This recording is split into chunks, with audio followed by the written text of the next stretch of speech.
This video is brought to you by Ridge Wallet, a slim front pocket wallet available in carbon fiber and titanium. With more than 250,000 sold, a lifetime guarantee and free shipping, get 10% off with the code GOLDFISH at ridgewallet.com. Hello everyone, it's Seth, probably better known as Saffron Olive, and it's time for another Instant Deck Tech. So as you know, Monday means it's Modern Monday here in Instant Deck Tech land, and we have a super sweet, really unique aggro list to check out today. I'm calling this one Mono Blue Artifact Stompy, looking to get aggressive with some really big evasive blue creatures with some interesting support cards. It comes to us from Tori Yua, who took it to an undefeated finish in a small Japanese tournament, so congrats to Tori Yua on a really unique deck. A quick reminder before we break down Mono Blue Artifact Stompy for Modern. If you enjoy this deck and you want to see it made into videos, take a minute, click the like button, the subscribe button, leave a comment, anything you can do to support your deck, because whichever deck is most popular gets a shot at being made into videos next week. So Mono Blue Artifact Stompy is all about playing a few big threats and hopefully riding them to victory, but we got to start out by talking about our janky support cards. So the cards that hold this deck together are two very innocent looking 0-mana artifacts, Memnite and Ornithopter. So obviously these cards aren't that powerful on their own. We're not going to win games beating down with our 1-1 or our 0-2 flyer, but these are the cards that enable basically all of our really powerful cards. So we're using these not so much to just run them out on turn 1 necessarily. Some hands we do, we'll talk about that in a minute, but mostly we're holding on to them to enable some really specific lines of play. So to support Memnite and Ornithopter, we also have some cheap mana production. Mox Opal, Springleaf Drum, just help us explode out of the gate really quickly, also give us more cheap artifacts that kind of work like backup copies of Ornithopter and Memnite. We also have Mishra's Bauble, which is just another free artifact. So you're probably wondering, why are all these free artifacts so important? And that's because it's the free artifacts that let us do really, really powerful things. So we got a bunch of different kind of finishers, and with a combination of Mishra's Baubles or Ornithopters, Memnites, Mox Opals, all that stuff, we can hopefully start playing them really, really quickly. So plan number 1 is pretty simple. Ensoul Artifact. Ensoul Artifact lets us get off to some crazy starts. So in theory, we can just play Ornithopter on turn 1, let's say. On turn 2, we had Soul Artifact, and all of a sudden we're smashing in with a 5/5 flyer in the air on turn 2.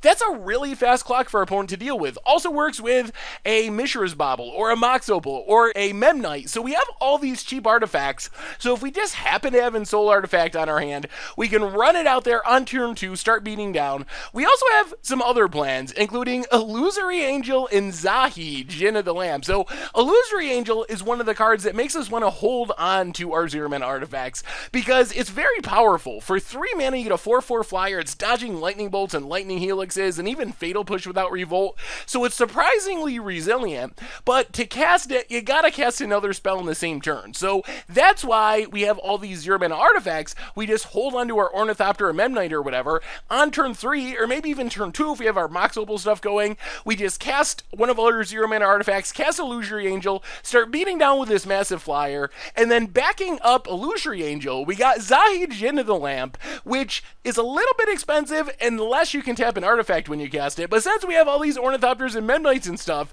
we're casting it for 4 mana pretty consistently. So kind of the dream draw with this deck is random artifact on turn 1 into our turn 2 Ensoul Artifact, start beating down, turn 3 Illusory Angel with the help of a 0-mana artifact to get another massive flyer, turn 4 Zahid for another massive flyer, and just smash our opponent with these massive flyers before they get a chance to recover.